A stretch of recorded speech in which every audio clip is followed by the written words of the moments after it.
மத்தேயு நற்செய்தி அதிகாரம் 12. ஓய்வு நாளில் கதிர் கொய்தல். அன்று ஓர் ஓய்வு நாள். இயேசு வயல்வெளியே சென்று கொண்டிருந்தார். பசியாய் இருந்ததால் அவருடைய சீடர் கதிர்களை கொய்து தின்னத் தொடங்கினர். பரிசேயர்கள் இதை பார்த்து இயேசுவிடம், பாரும், ஓய்வு நாளில் செய்யக்கூடாததை சீடர்கள் செய்கிறார்கள் என்றார்கள்.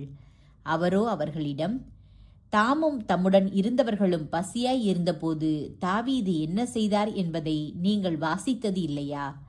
இறை இல்லத்திற்குள் சென்று அவரும் அவரோடு இருந்தவர்களும் அர்ப்பண அப்பங்களை உண்டார்கள். குருக்கள் மட்டுமே உண்ணக்கூடிய அப்பங்களை அவர்கள் உண்டது தவறல்லவா? மேலும் ஓய்வு நாள்களில் குருக்கள் கோவிலில் பணியாற்றுவது ஓய்வு நாளை மீறும் குற்றமாகாது என நீங்கள் திருச்சட்டத்தில் வாசித்ததில்லையா? ஆனால் கோவிலை விட பெரியவர் இங்கே இருக்கிறார் என நான் உங்களுக்கு சொல்லுகிறேன். பழியை அல்ல, இரக்கத்தையே விரும்புகிறேன் என்பதன் கருத்தை நீங்கள் அறிந்திருந்தால் குற்றமற்ற இவர்களை கண்டனம் செய்திருக்க மாட்டீர்கள்.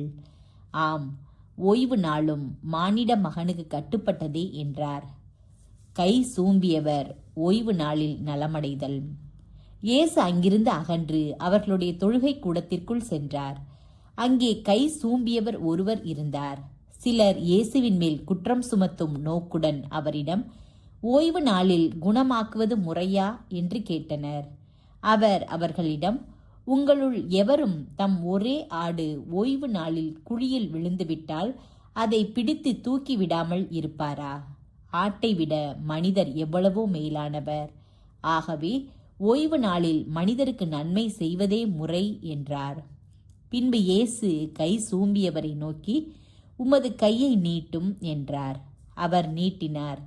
அது மறு கை போலவே நலமடைந்தது. பரிசேயரோ வெளியேறி இயேசுவை எப்படி ஒழிக்கலாம் என அவருக்கு எதிராக சூழ்ச்சி செய்தனர். தேர்ந்து கொள்ளப்பட்ட ஊழியர்.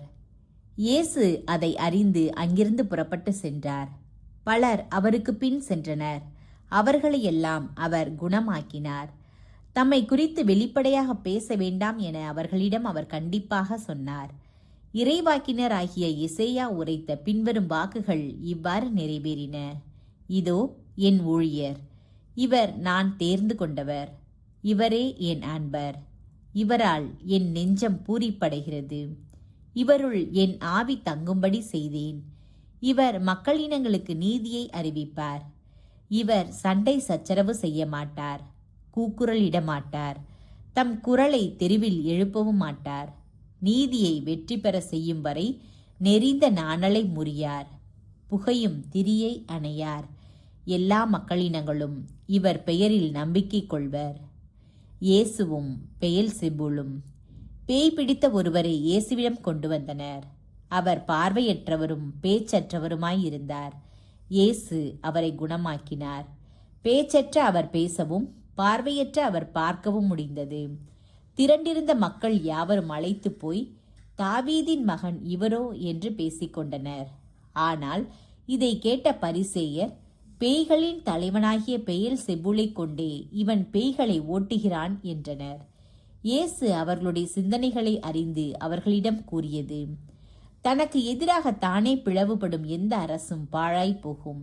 அவ்வாறே தனக்கு எதிராக தானே பிளவுபடும் எந்த நகரமும் வீடும் நிலைத்து நிற்காது. சாத்தான் சாத்தானையே ஓட்டினால் அவன் தனக்கு எதிராக தானே பிளவுபட்டு போவான். அப்படியானால் அவனது அரசு எப்படி நிலைத்து நிற்கும்? நான் பெயல்செபூலை கொண்டு பேய்களை ஓட்டுகிறேன் என்றால் உங்களை சேர்ந்தவர்கள் யாரை கொண்டு பேய் ஓட்டுகிறார்கள்?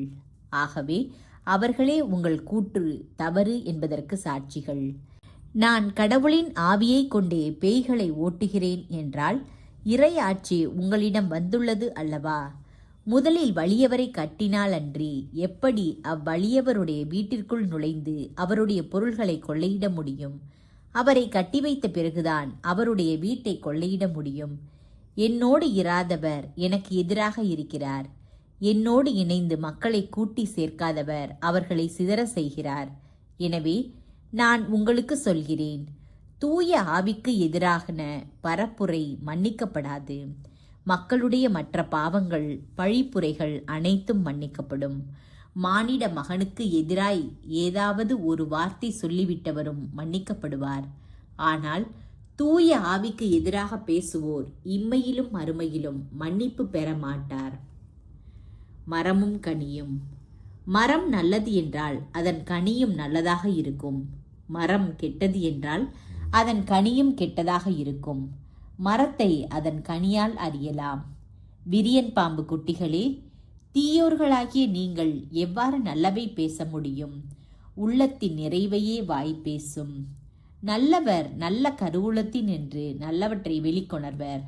தீயவரோ தீய கருவூலத்தில் இருந்து தீயவற்றையே வெளிக்கொணர்வர். மனிதர் பேசும் ஒவ்வொரு வீண் வார்த்தைக்கும் தீர்ப்பு நாளில் கணக்கு கொடுக்க வேண்டும் என உங்களுக்கு சொல்கிறேன். உங்கள் வார்த்தைகளை கொண்டே நீங்கள் குற்றமற்றவர்களாக கருதப்படுவீர்கள். உங்கள் வார்த்தைகளை கொண்டே குற்றவாளிகளாகவும் கருதப்படுவீர்கள். யோனாவின் அடையாளம். அப்பொழுது மறைநூல் அறிஞர் சிலரும் பரிசேயர் சிலரும் இயேசுவுக்கு மறுமொழியாக, போதகரே, நீர் அடையாளம் ஒன்று காட்ட வேண்டும் என விரும்புகிறோம் என்றனர். அதற்கு அவர் கூறியது, இந்த தீய விபச்சார தலைமுறையினர் அடையாளம் கேட்கின்றனர். இவர்களுக்கு இறைவாக்கினரான யோனாவின் அடையாளத்தை தவிர வேறு அடையாளம் எதுவும் கொடுக்கப்பட மாட்டாது. யோனா 3 பகலும் 3 இரவும் ஒரு பெரிய மீனின் வயிற்றில் இருந்தார். அவ்வாறே மானிட மகனும் 3 பகலும் 3 இரவும் நிலத்தின் உள்ளே இருப்பார். தீர்ப்பு நாளில் நினிவே மக்கள் இத்தலைமுறையினரோடு எழுந்து இவர்களை கண்டனம் செய்வார்கள். ஏனெனில் யோனா அறிவித்த செய்தியை கேட்டு அவர்கள் மனம் மாறியவர்கள். ஆனால் இங்கிருப்பவர் யோனாவை விட பெரியவர் அல்லவா? தீர்ப்பு நாளில் தென்னாட்டு அரசி இத்தலைமுறையினரோடு எழுந்து இவர்களை கண்டனம் செய்வார். ஏனெனில் அவர் சாலமோனின் ஞானத்தை கேட்க உலகின் கடைக்கோடியிலிருந்து வந்தவர். ஆனால் இங்கிருப்பவர் சாலமோனிலும் பெரியவர் அல்லவா? தீய ஆவி திரும்பி வருதல். ஒருவரை விட்டு வெளியேறுகின்ற தீய ஆவி வறண்ட இடங்களில் அலைந்து திரிந்து இளைப்பாற இடம் தேடும். இடம் கண்டுபிடிக்க முடியாமல் நான் விட்டு வந்த என் வீட்டுக்கு திரும்பி போவேன் என சொல்லும். திரும்பி வந்து அவ்வீடு கூட்டி அழகுபடுத்தப்பட்டு யாருமின்றி இருப்பதை காணும். மீண்டும் சென்று தன்னை விட பொல்லாத வேறு 7 ஆவிகளை தன்னோடு அழைத்து வந்து அவனுள் புகுந்து அங்கே குடியிருக்கும். அவருடைய பின்னைய நிலைமை முன்னைய நிலைமையை விட கேடுள்ளதாகும். இத்தலைமுறைக்கும் இவ்வாறே நிகழும். இயேசுவின் உண்மையான உறவினர். இவ்வாறு மக்கள் கூட்டத்தோடு இயேசு பேசிக் கொண்டிருந்த போது அவருடைய தாயும் சகோதரர்களும் வந்து அவருடன் பேச வேண்டும் என்று வெளியே நின்று கொண்டிருந்தார்கள். ஒருவர் இயேசுவை நோக்கி, அதோ உம் தாயும் சகோதரர்களும் உம்மோடு பேச வேண்டும் என்று வெளியே நின்று கொண்டிருக்கின்றார்கள் என்றார். அவர் இதை தம்மிடம் கூறியவரை பார்த்து, என் தாய் யார், என் சகோதரர்கள் யார் என்று கேட்டார். பின் தம் சீடர் பக்கம் கையை நீட்டி, என் தாயும் சகோதரர்களும் இவர்களே, விண்ணகத்தில் உள்ள என் தந்தையின் திருவுளத்தை நிறைவேற்றுபவரே என் சகோதரரும் சகோதரியும் தாயும் ஆவார் என்றார்.